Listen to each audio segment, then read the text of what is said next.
pa. Hindi ba yung iba minamaykan yung gitara? Kasi yung target ni brother ni Kuya Mulong na separate doon speaker para sa gitara. Di ba, no? Hindi na lalakas ang Okay. May echo. Yan. yan.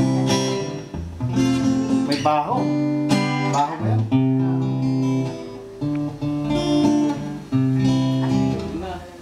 Taksan ng baho, bro. Lalo pag naging apat yan. Hindi yung Frankie brother. Pero kaya yan, Brad, kung mag-aapat, kaya pa ng capacity nito. Oo, meron pa isang dito sa Bigkakabitang Ang daming capacity na speaker nito, pwede pang maliliit yan. may pang surround pa nga eh. Pang 5 na yan. Malakas yung kanya. Mini theater, pang Para pag mag-concert tayo home sa theater. Luneta, sa Luneta, mag-concert tayo. Concert at the park. Bakit, di ba, pag idinonate pa ni Brother Jimmy yung dalawa niya. Fundraising. Di ba sa Almar meron doon ano?